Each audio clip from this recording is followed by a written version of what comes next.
Good morning, guys, and welcome back to the Northern Virtual Food and Drink Festival. It was a long day yesterday. We've got another jam-packed day for you today with an amazing array of chefs. I'm starting with our first one, Mark Satterthwaite, a very, very good friend of mine from over in the northwest in Cumbria, doing some great things over there. But first, yet again, let's have a little word from our main charity, and we'll be seeing you very soon after this. Ollie Hoyle, Catering Manager. Peter Molar, Doorman. Ricardo Oliva, Concierge. Ulrich Edwards, Concierge Assistant. We've got you. Linda Anderson, Cafe owner. Ioana Georgiou, Junior Sous Chef. Nuno Pinto, Bartender. Mark Black, Head Porter. Andrea Demir, Receptionist. We've got you. Aaron Dixon, Apprentice Chef. Federica Pinna, Pastry Chef. Sabino Mazzone, Pastry Chef. Himari Bochke, Barista Supervisor. We've got you. Shom Maharjan, Sushi Head Chef. Mitchell Collier, Duty Manager. Anna Grabczewska, Public Area Cleaner. Whatever you do in hospitality, isn't it good to know that someone's got your back in case anything goes wrong?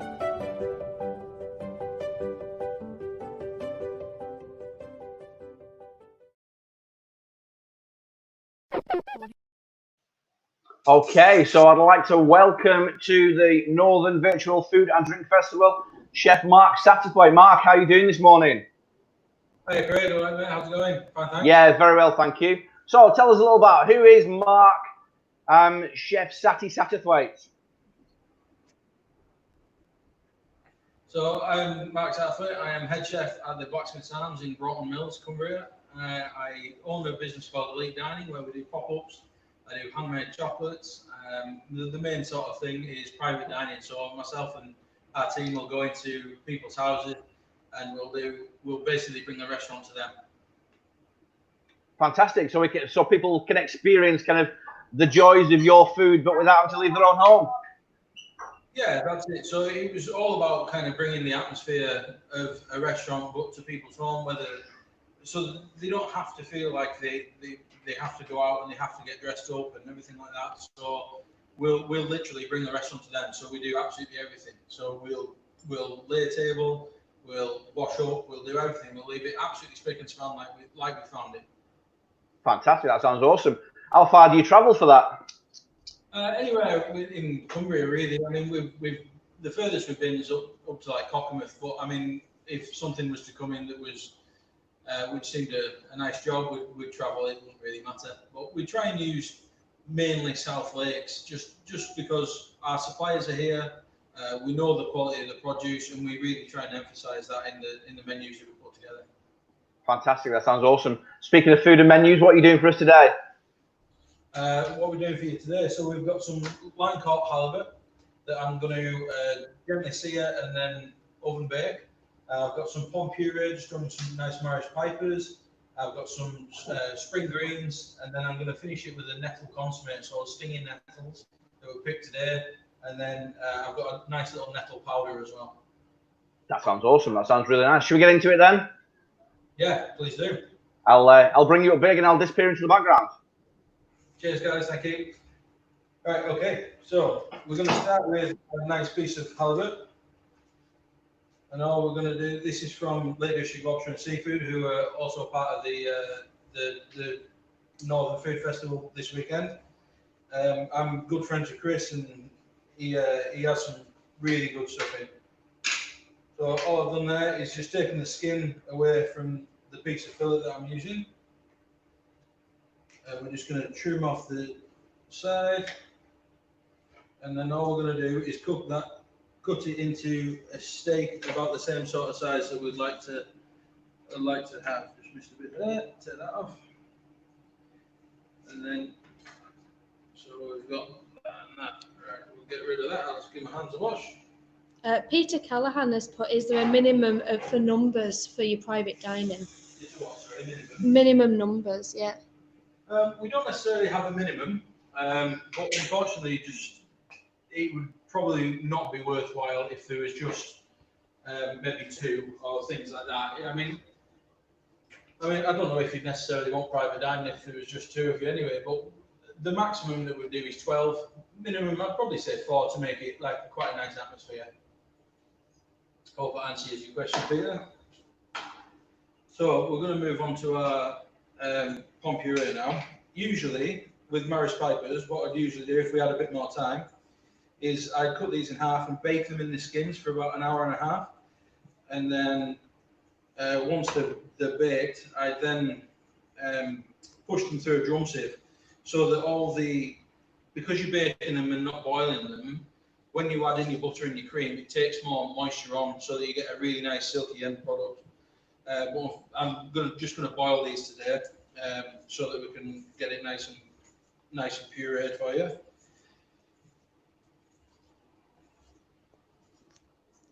Peter's put great, thanks. Answered the question. Cheers, Peter. Yeah, I mean, so it's a bit of an art, actually, isn't it, making Pommes Puree? Because a lot of people don't realise that there is actually a recipe to it more often than not, isn't there? And it's not just sticking potatoes in a pan, mashing them with a masher, and sticking some butter and cream in. Yeah, well, I mean, there's loads of different ways you can do it, and you need to pick the right potato. I mean, ideally, I'd have liked Vivaldi's for this. Vivaldi's are a really good potato for Pommes Puree, but just because of the time of year and obviously with it being bank holiday and not many people being open in lockdown, we've just opted for a nice Morris Piper that'll still do it. You want quite a waxy potato. You don't really want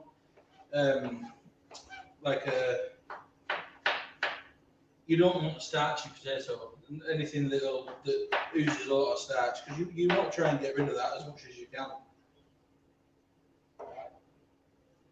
So all I'm doing here is just cubing them up. I mean, the smaller you do them, the quicker they'll cook. Same as anything really. But you don't even have to be precise with this, but there's no need to just randomly chop them and keep your knife skills on point. So these are all about a centimetre cubed is what I'm going for here.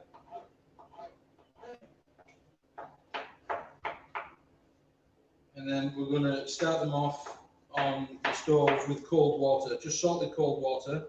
If you start your potatoes off with boiling water, as soon as they hit the water, they release all the starch straight away. So you end up with, when you come to mash it, you end up with like a gluey end product. That's not what we're looking for. That's a good tip, that.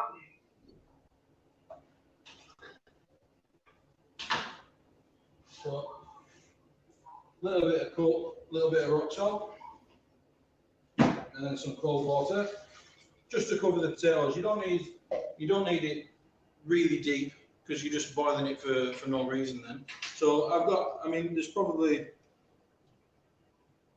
a couple of centimeters over the top of the potatoes there. So I'll get them on.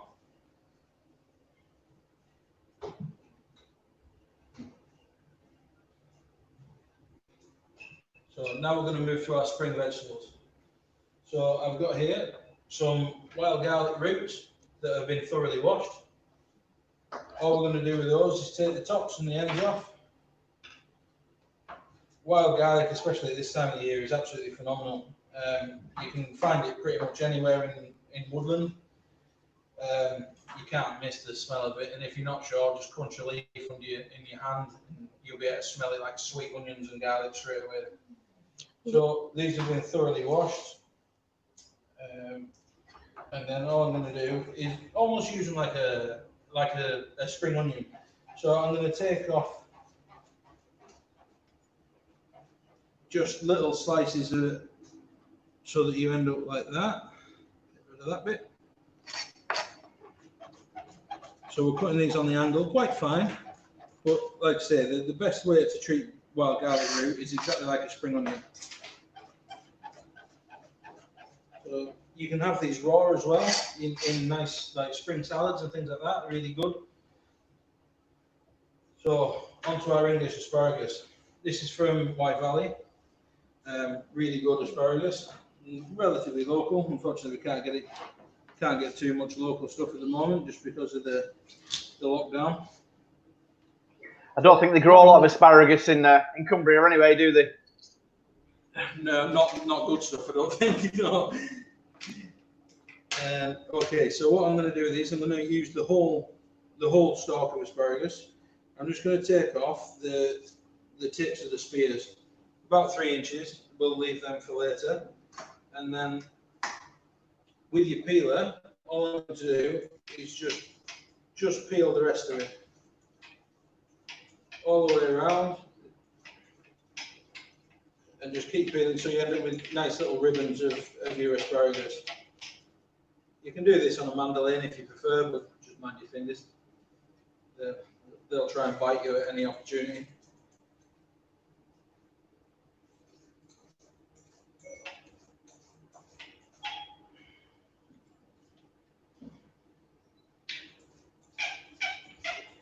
So you're not adverse to being on this side of the camera, are you, Mark? Because you did a little stint on MasterChef The Professionals not so long ago. Yeah, it was only a little stint. Hey, it's taking part that counts. Say again?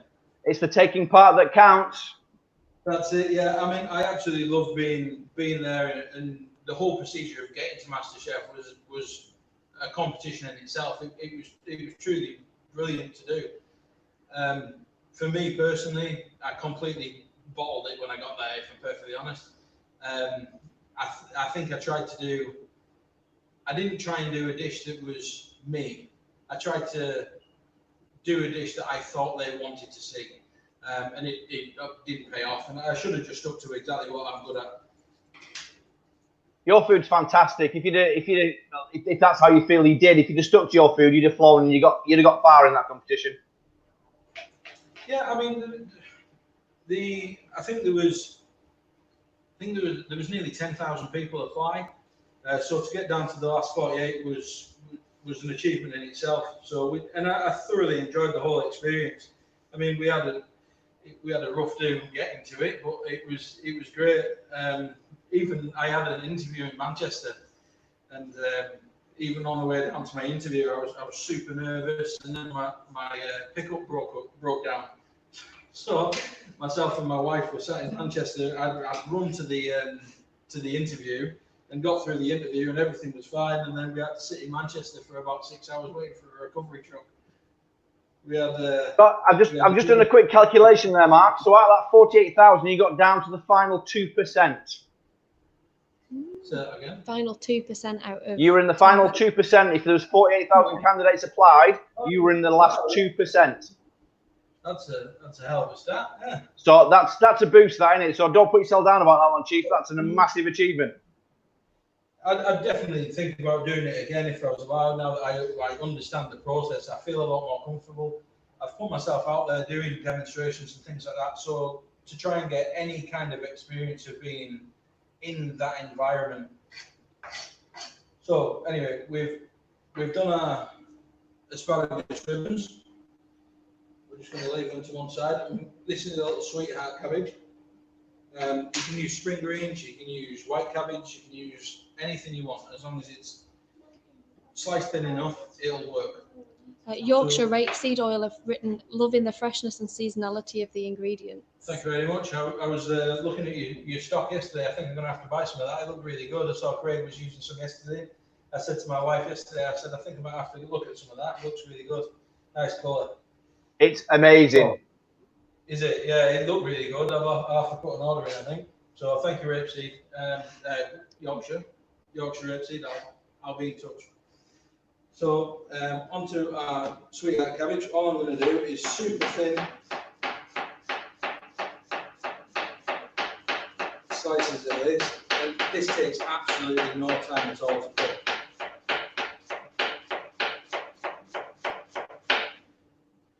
So that's super fine. So it's like hair now. Okay, so that's finish. As we say in the trade, to complement someone's knife skills, Mark, nice techers. Nice techers, thank you very much. Yeah, it's a good job I didn't cut myself.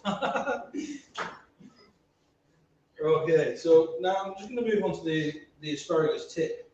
So because we're not cooking, we're going to cook this and then we're going to cook the spears. The spears we want to remain looking like a spear. So for presentation purposes, you can genuinely you don't even have to do this bit if you don't want. You can literally just chop the whole thing up and put it into the spring greens and saute the whole thing off at the same time. All I'm going to do is very finely put a ring all the way around the outside, and I'm just going to take off the green to expose the stalk underneath. This stops it when you're sauteing it off. It stops the end catching, and it mainly for presentation purposes, but it does stop the end from catching. So that's what we're going for. Let's try and get that. So same again, all the way around. I'm using a little turning knife here, but you can use a little paring knife, and it'll do exactly the same. You can even use a peeler if you're confident enough to stop it. Just like that.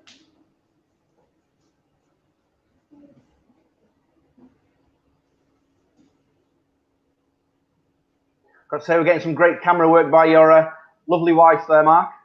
My glamorous assistant, yeah, she's great with media stuff. So the bits that I've trimmed off there, I'm not going to waste them because I'm going to saute all the vegetables off anyway. They've just gone into that. So the only thing that we've wasted on this is about 2 centimeters of the stalk, which is super woody. You don't want to be eating that. Rock hard. So that's the only bit of asparagus that needs to be wasted.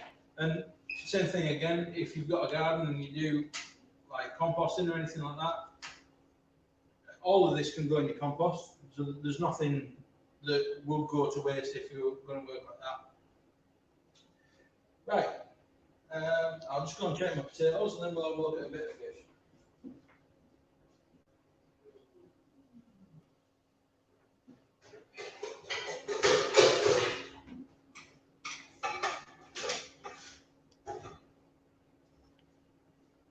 Okay, so potatoes are getting on all right. We'll come back to the fish in a minute. We're going to start the consomme now. So in here, I made the main base of the stock yesterday. So in the stock, we've got carrot, onion, celery, leek, bay leaves, black pepper, corns, a load of thyme, and nice big sprigs of rosemary, just to give you some really nice depth and aromats in your stock. This is what we're going to turn into the consomme. People are scared of consommes, and it's super easy to do. So I'm going to bring that up to heat. And I'm going to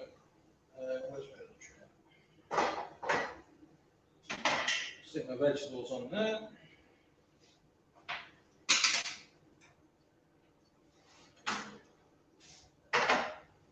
Okay, so we're going to really finely dice half a white onion.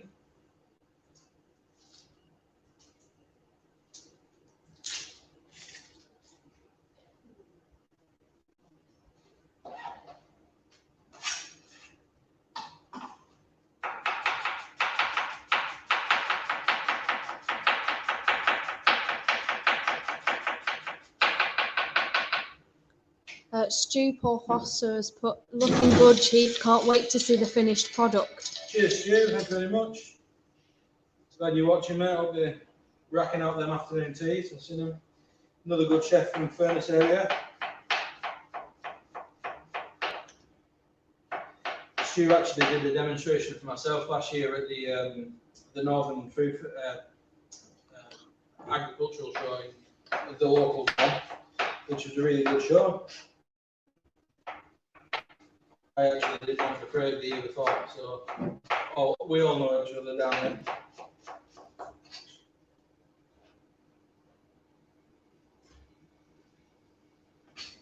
Okay, so when this is super fine, but we want to release all the juice from them.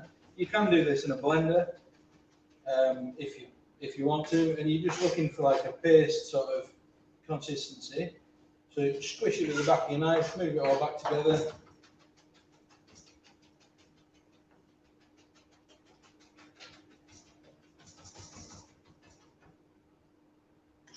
So it's really sticky now, it all sticks together.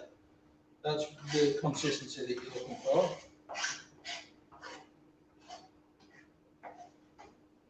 So I'll just give my hand a wash.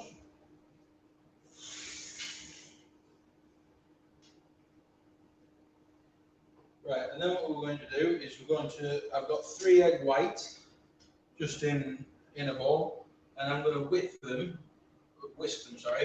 until they're just starting to form. I'm going to be relatively aggressive with it.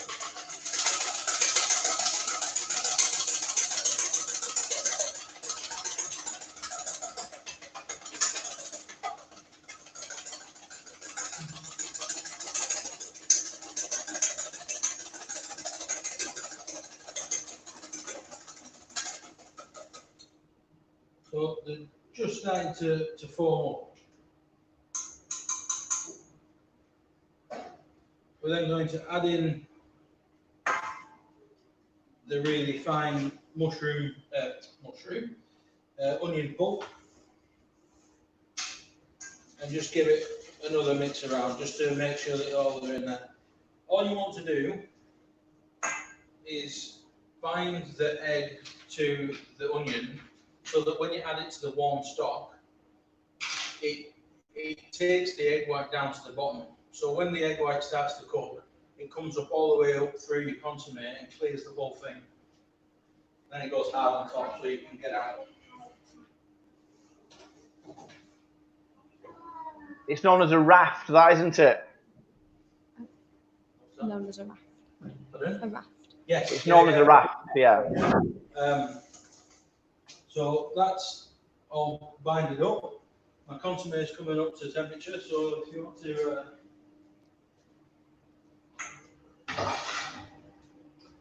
so my consomme isn't actually boiling yet, but we're just starting to get some heat off the top. Now we're going to turn this down now because we don't want it to boil, but we just want to hold it just under that. So with your whisk, move it constantly as you pour your egg whites in. It's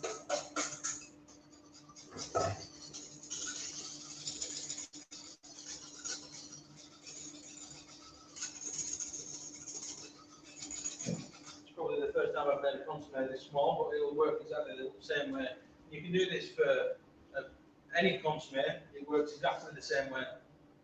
So all we're going to do is just keep it moving to stop any egg whites sticking to the bottom, because you don't want that. And what you want it to do is draw all the impurities out of your stock, or out of your base. And the eggs, as the consomme comes up to temperature, it'll cook the eggs, which makes them float. And that, you can then see how clear it is underneath if you just move a little bit to the side.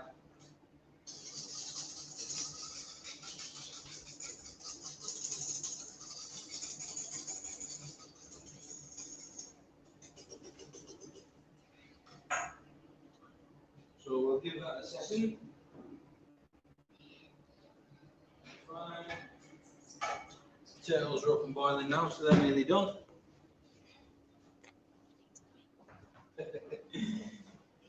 So that's my girls and exiting the room. So we'll just have a bit of a tidy up now.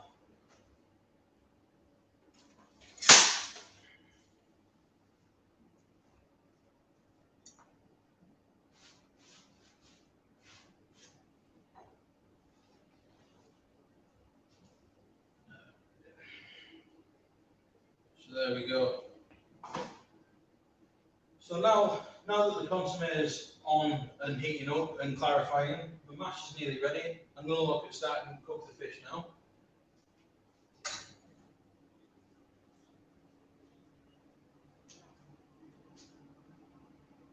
Okay, so my raft's nearly there. My potatoes are on. And then I've got a large stone-based frying pan that I'm going to heat up and cook the fish in.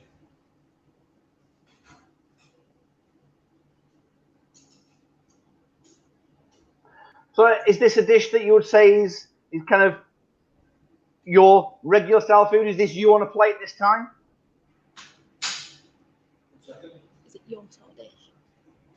Second. Is it your sort of dish? Dish that's you? Yes, this is the kind of dish that you'd expect to find on my pop-up dining night. It's not necessarily something that we have on the pub menu at all times, but it it works really well in any environment. And you know, with this dish, you're kind of changing the presentation of it.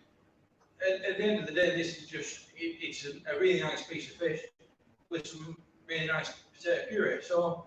And some spring greens, but you could dress that up in any scenario. You can have that in the pub setting and just have a really nice sort of quenelle mash and things like that.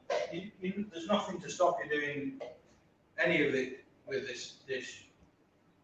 Claire Woodier has put that it sounds delicious. Thank you, Claire.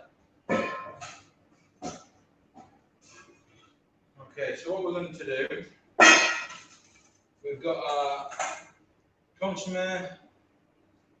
And the raft's cooked now, so we're hoping this is going to be nice and clear underneath.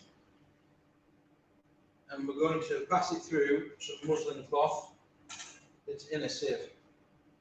So take a ladle. You don't want to be aggressive with this. You want it just,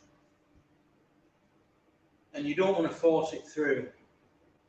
So we've just made a hole in the raft, and then we're just going to pass it through our muslin, and you need to let it come down itself. You don't want to force it through, because all the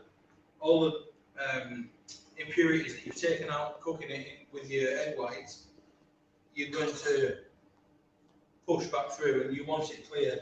So every now and again, you can just give it a little movement just to take any bits off the bottom, so that all that's coming out into the boat underneath is your nice clear consomme, which is coming through now.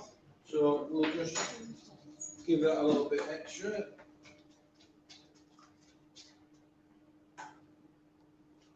Consomme is all it is a type of soup, really. Classically French, usually dark meat, so you can do like beef, veal, venison consomme, anything that you can even. This is a vegetable consomme that I'm then going to infuse with stinging nettles. But you can do this with anything. If you have a nice stock base, it doesn't matter what flavour this is at all. It is super tasty as consomme. I think yourself, Craig, you used to do a tomato consomme, did you not? Yes, I do a chilled tomato water or chilled tomato essence, which is basically a consomme, but it's a raw one. We didn't cook that one. And yeah, just the amount of flavour that you can get out of the clear liquid, like you've got there with those stinging nettles, I can almost taste it now. But people don't expect the amount of flavour to come from a clear liquid. No, well that's it, and it kind of plays with your mind because it's clear, and like you say, it's all the colour that I've got coming out of this now. You want it like a caramelly colour, but all that happens when you first start your stock base. So all the vegetables that I started off yesterday in the pan, I've browned them all off, and that's where the colour comes from. A lot of people think that you've added extra colourants in or anything like that. All this is vegetables. The recipe for this will be on my website if you want to go and see how you can do the consomme, which is www.satterthwaite.co.uk. So we've moved our pan onto the heat now for the halibut. And all I'm going to do with the halibut is just take a little bit of kitchen cloth, and I'm just going to dab it off. We're not forcing it, we're not squeezing it in any way, we're just patting it dry, just so there's no extra moisture there for when we enter the pan, because we're not going to put any oil or butter in just yet. Fantastic piece of fish, this. Really nice piece of fish. So that's nice and dry now.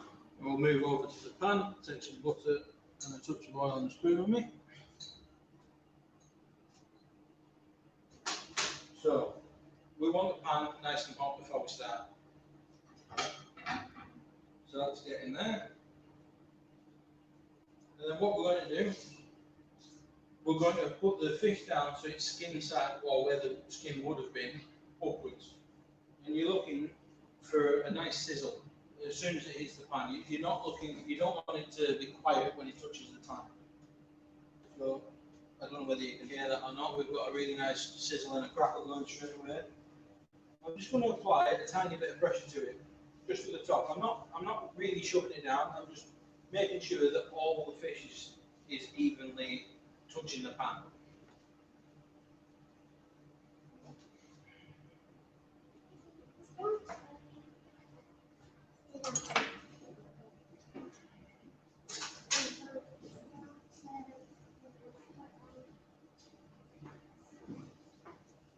We're basically going to cook this exactly like you would with a piece of steak. So we're going to sear it on both sides, and then we're going to flip it up, and we're just going to baste it in butter. Just keep basting it. I haven't seasoned this either yet. I'm going to season it before it goes into the oven.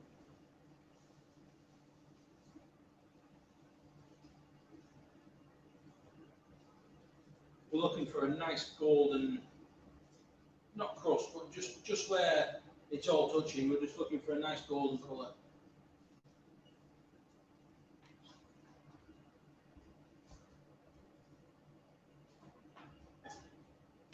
Have a check of our potatoes while I'm here.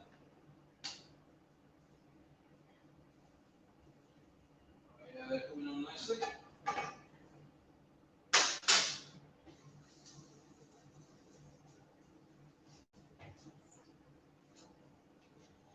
Have a little look.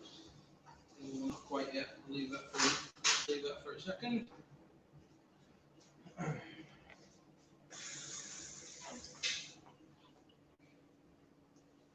So, just have a look at our consomme. How's that doing? Oh yeah, lovely. So we've got a lovely caramelly colour. I don't know whether you can see in there. Got a bit of cabbage in there from previous. Wow, we don't want that in there. So we've got a lovely caramelly colour. It's almost like a tea, the sort of colour that you're looking for with your consomme. And all I'm doing, I'm not forcing it through the muslin at all. I'm just gently moving the bottom that's touching the sieve away from, so that it can allow more liquid to come through. You really don't want to rush this, because you've taken all that time to make a super clear soup. Then if you were to force it through and rush it, you've ruined all the work that you'd previously put in. So our halibut now is starting to get a nice bit of colour on it. I'm just going to add a tiny bit of nice olive oil and a couple of little knobs of butter. I'm just going to move it to one side and let the butter fall down to the base of the pan.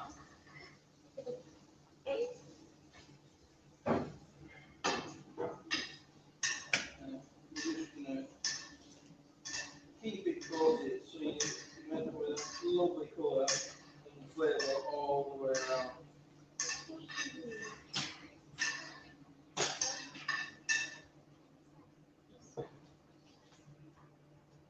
Super efficient.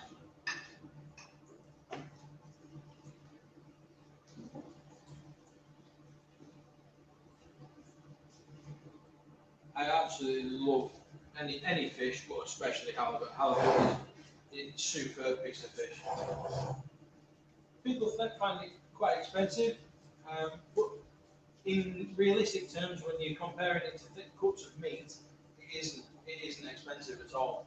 Halibut is one of the nicest fish that you can get, especially like your local fishmonger, without really looking deep into moving things around the country and things like that. The equivalent cut of meat to this would be something like shin of beef or blade end of beef or anything like that. So it's not expensive for the cook. You get so much fish out of it for your money. People always say that they find fish quite expensive. It's not when you get into the details of it.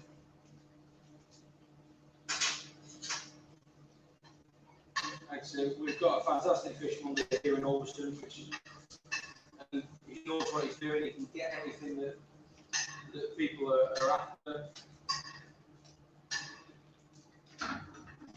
Just try even out that colour as best as we can.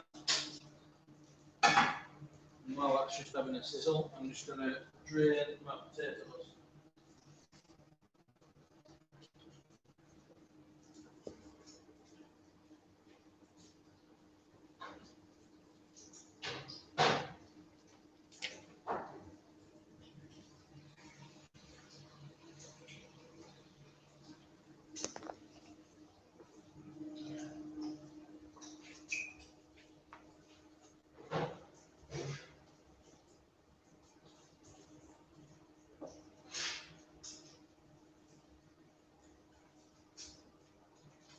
Okay, so potatoes drained.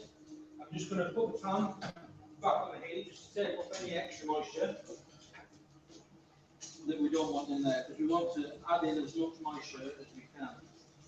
Okay, so halibut now.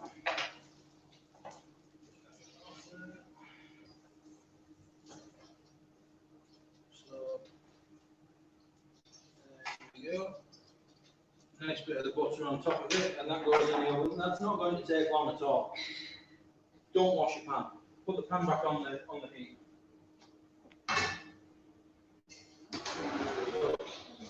Halibut in the oven, 170 for about 4.5 to 5 minutes. So it doesn't take long at all.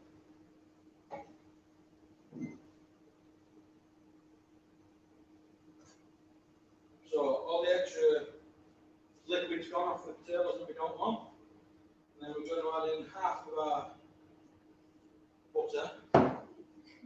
And then I'm not going to mash it yet. I'm just going to keep stirring it with the base of the back end of a spatula. Just break it up naturally rather than like forcing it to be mashed straight away. And just keep it moving in the pan, still on the heat.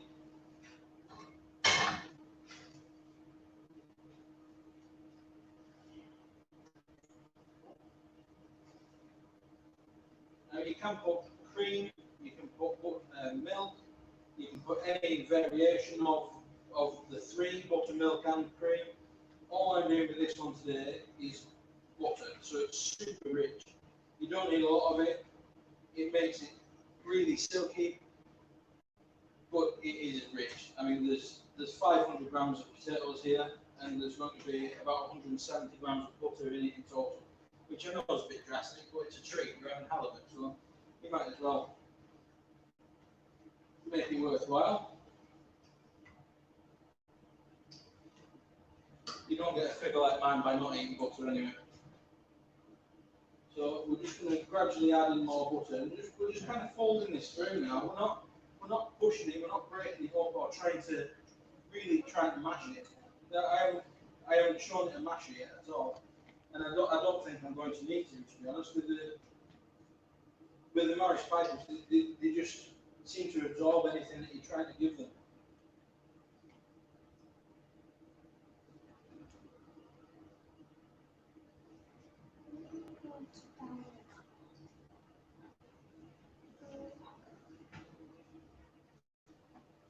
That's taking on all that butter that I've given it now, pretty much.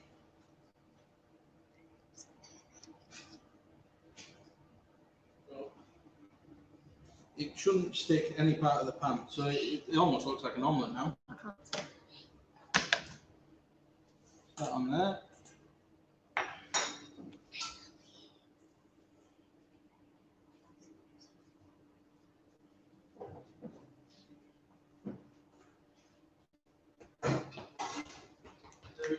They cleared our consomme. It's going back on now on a gentle heat, nothing drastic, just to warm it back through.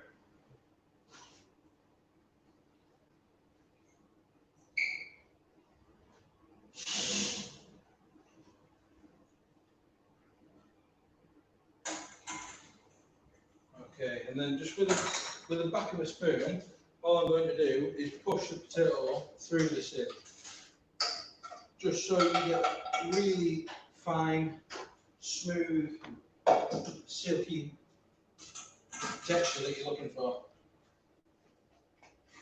So this still hasn't been mashed at all. This has all been done with a spatula. So picking your potatoes is key for what you want to do. Don't just go and buy a bag of generic white potatoes, because they all work differently and better for different things. There's some brilliant Cumbrian potato growers as well, so you haven't really got any excuse. There's Sandgate at Fleetwood, which do really nice potatoes. There's a couple of spots in Dalton and Furnace who do really nice potatoes.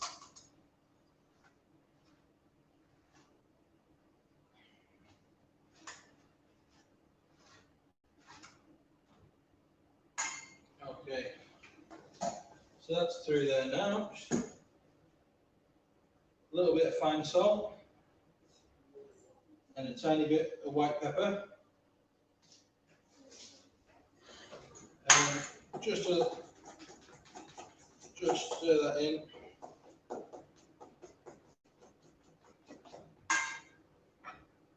Taste. Tiny bit more salt.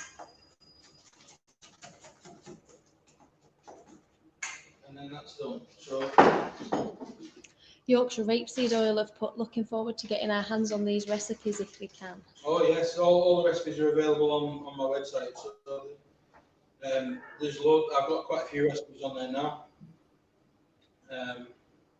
Go on and have a look, which would be really appreciated.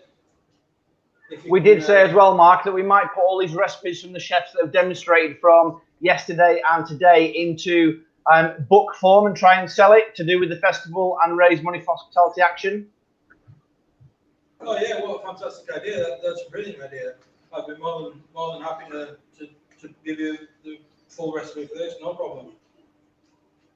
So all I'm doing now is transferring the Pommes Puree to a piping bag. Piping bags, you can get any form of piping bags. I'm trying to steer away from disposable stuff now, so all that stuff is reusable. There's a lot more calls for like reusable plastics rather than disposables. I'm just going to drop that on top of the oven just to keep it warm, and I'm going to get our fish out.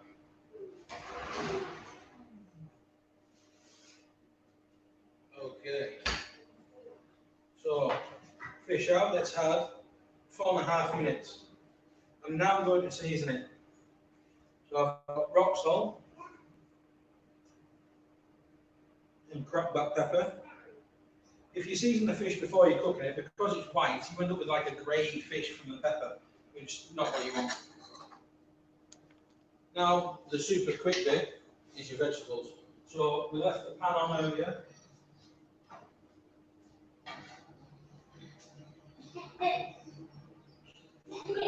So after cooking the fish, we haven't taken any of the fat out of this at all. So there's still a bit of butter and still the oil in from before. Into our consomme now, I'm going to add our fresh stinging nettles. You treat stinging nettles exactly the same as you treat sort of spinach. So I'm just going to let the consomme is up to temperature now. So I've taken it off the heat, I've dropped in the nettles, and I'm going to let that infuse for about 6 minutes, 7 minutes, something like that. Stinging nettles are really good. The flavour that you get from them is very similar to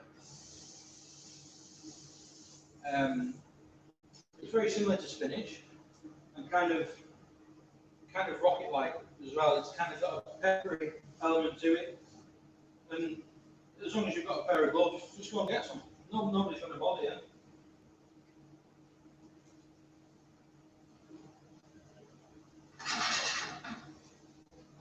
Okay, while that's sauteing off, I'm going to just plate up.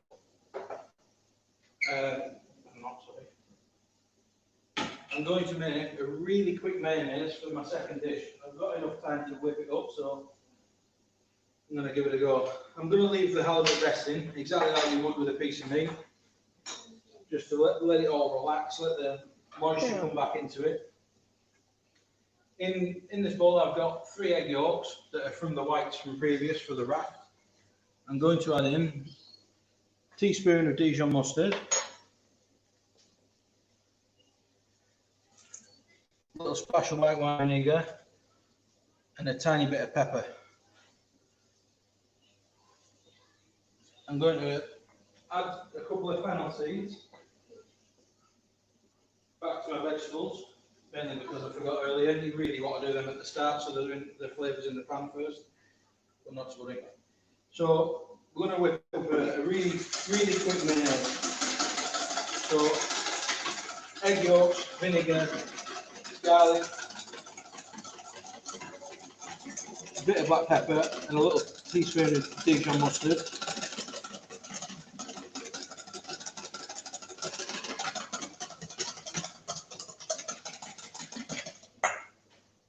And then my good quality olive oil. Give that toss round. Another bit of butter. No, I've got it. So with your olive oil, you want to keep it moving, and you don't want to add a lot in at a time. You don't want it to split, you don't want it to separate, but it needs to come together like a mayonnaise. So a little bit at a time.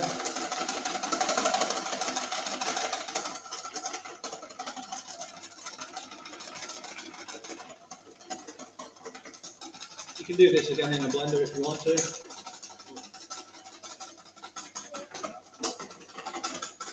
Hopefully it's going to work. I'm going to like a recipe.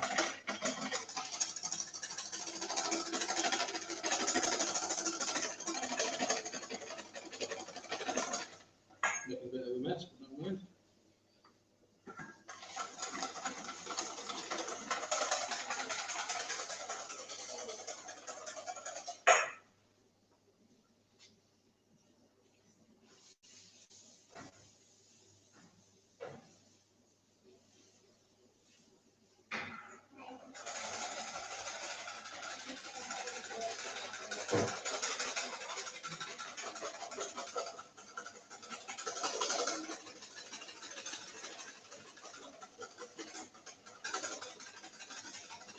That's starting to firm up now.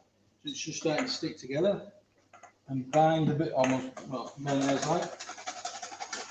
We don't want this super firm, like you don't want it to like hold its own weight particularly. So I'm going to leave that quite loose. I'm going to take our vegetables off because they're done now.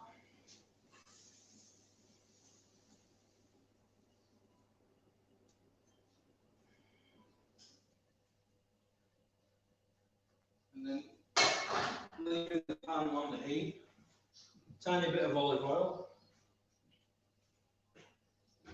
and your asparagus spears that you just want to brown off with a tiny bit of rock salt. You can add in a nice twist of lemon or anything to these just to colour them up, nothing drastic.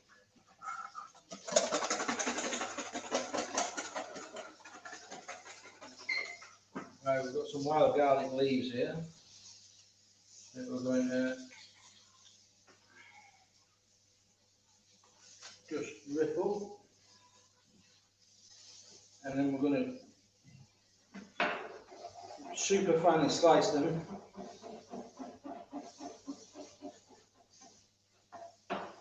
And then you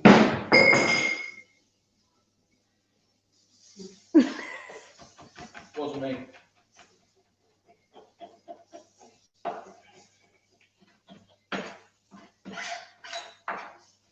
Again, wild garlic, the same as your nettles. Nobody's going to bother if you just head down to your local woodland. Don't take loads. You'll never use it. So just take a little bit. You can make anything with wild garlic, and you can use the whole thing, which I'm going to actually show you in a second. You can use absolutely everything of it. So that's really finely diced now. I'm going to add that to our aioli mayonnaise base and just give it a bit of a mix around.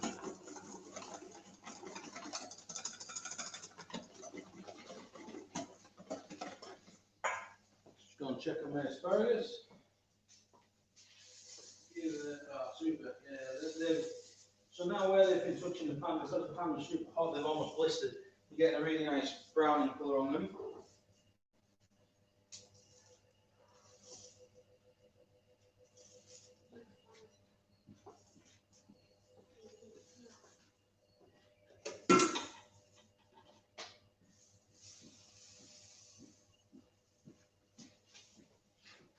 So then they're done and nearly ready to plate now. I'm going to, on a fresh piece of muslin, I just want to take out the nettle leaves without it affecting the clarity of the sauce, of the consomme. Let them drain through nice.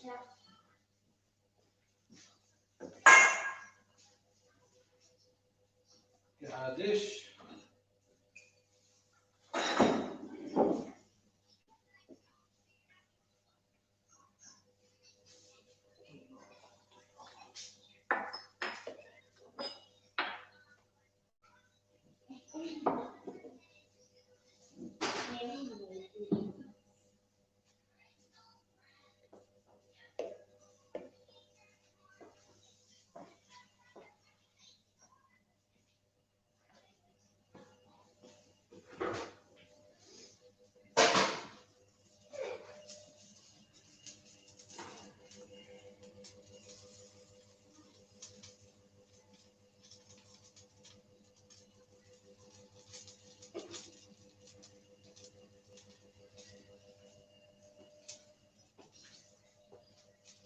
Right, so now that your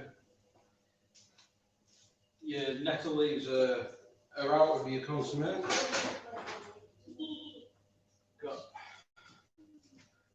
a nice little glass teapot. Asparagus is done now. Take that off. So this is just dish one. I've got 10 minutes. Should be alright. Right, so we've got our mash. We've got our fish that's nice and rested, we've got our spring grains, and I've got our consomme. So all I'm going to do, can you see that all right there? I'm going to put a little layer in the bottom of the dish. Nothing drastic, all you want to do is use that as a base.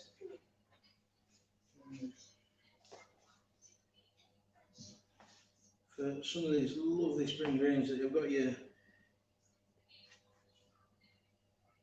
you've got asparagus, you've got your root garlic, wild garlic root, should I say, and you've got your cabbage in there. Just covering, and you've got your fennel seeds, obviously cracked black pepper and your sea salt in there as well. So that's just covering the mashed potato. Beautiful piece of halibut on top. And then we're going to, so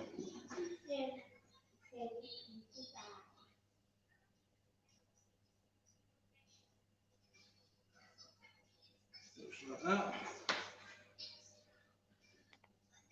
We've got our lovely asparagus spears. I've done 3, but I'm probably going to use 2. Like that. We've got our dehydrated nettle powder. So this is a couple of months ago stuff, and it's been dehydrated, and then I've just run it through a coffee grinder just to powder it. I'm going to use that as like a seasoning over the Pommes Puree, which is enough. Some little wild garlic flowers.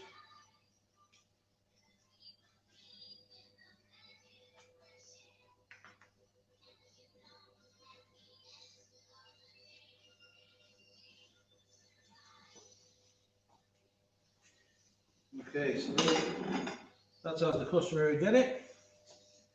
We're then going to add in to our infusion pot. It's already got the nettle flavour in, but just for a nice bit. Then add that to it, the warm consomme just over the top, and let that filter through. Lid on, and that's your dish there. let's complete that one.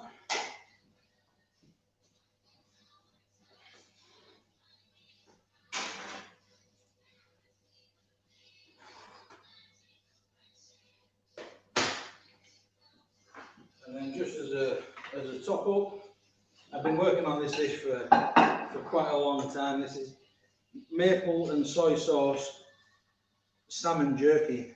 So this has been dehydrated, and this is super easy to do. It's, again, the recipe's online for this one. So this is nice and fragile, so you want to be quite gentle with this.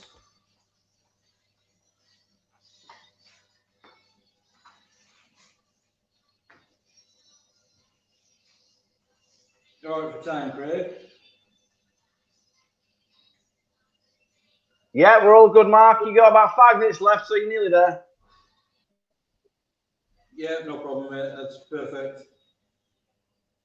So I've just put 5 slices of the salmon jerky there. Peter Callahan has put lovely dish, Mark. Looking forward to getting back to the Blacksmiths. Oh, thank you very much, Peter. It'd be nice to see you. Hopefully we'll be there sooner rather than later. Give us a shout when you're there and I'll come and have a crack with you. And Yorkshire rapeseed oil have put looks amazing. Presentation 100%. Thank you very much. Right, so with our salmon jerky, that's super sweet, it's really sticky, very Moorish. We're going to just do, I would bake the seeds, but because I'm running a bit low on time, I'm just going to sprinkle some seeds on top just to give you a feel of what it looks like. I've got some home pickled shallots that have just been topped and tailed. I'm going to take some thin slices off them so that we can break them into rings. These have been pickled with standard pickling liquor, and then chili, fennel seeds, fenugreek, black onion seeds, and powdered dill. So just give that another whisk up. This is more like, I must admit, hasn't worked the best this, so it's probably more like a dressing than the mayonnaise, but we'll get the same thing. Just gonna give that a little bit over the top. Be quite lavish with it. We're then going to put on a few of our little pickled shallot rings. If we can break them up, there we go.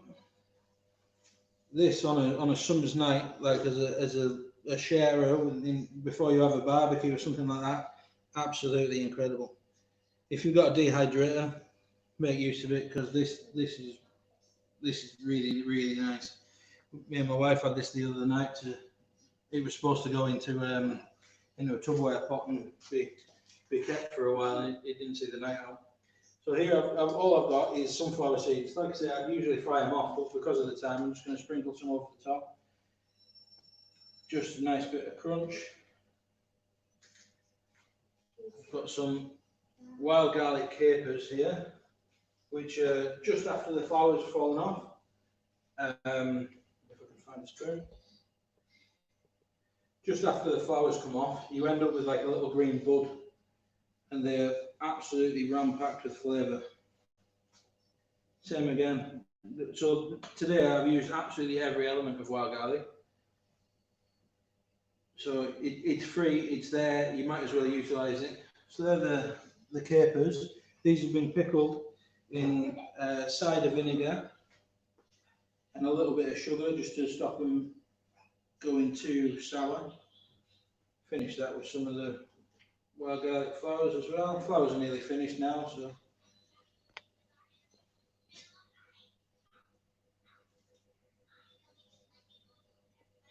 there we go. And that's your second dish, just there.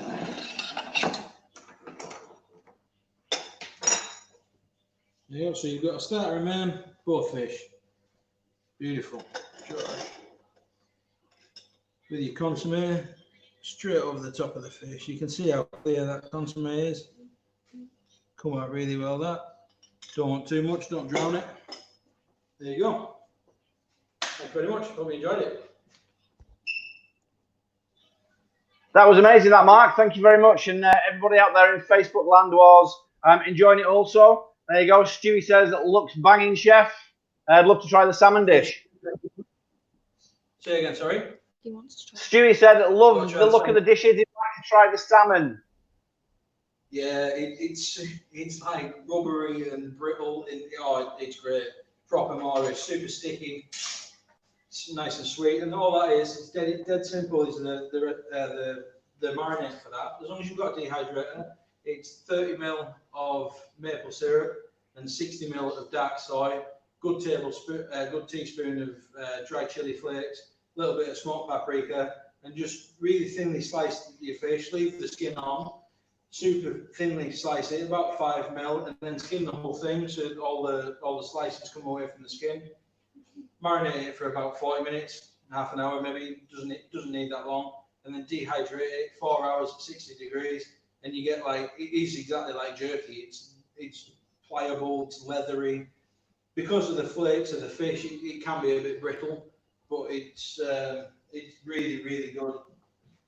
Fantastic. So once again, from the Northern Virtual Food and Drink Festival, I'd like to thank you, Chef Mark Satterthwaite, for joining us today. And then we'll just have another quick word now from our main sponsor, our main charity. Ollie Hoyle, catering manager. Peter Molar, doorman. Ricardo Oliva, concierge. Ulrich Edwards, concierge assistant. We've got you. Linda Anderson, cafe owner. Ioana Georgiou, junior sous chef. Nuno Pinto, bartender. Mark Black, head porter. Andrea Demir, receptionist. We've got you. Aaron Dixon, apprentice chef. Federica Pinna, pastry chef. Sabino Mazzone, pastry chef. Himary Bochke, barista supervisor. We've got you. Shom Maharjan, sushi head chef. Mitchell Collier, duty manager. Anna Grabczewska, public area cleaner. Whatever you do in hospitality, isn't it good to know that someone's got your back in case anything goes wrong?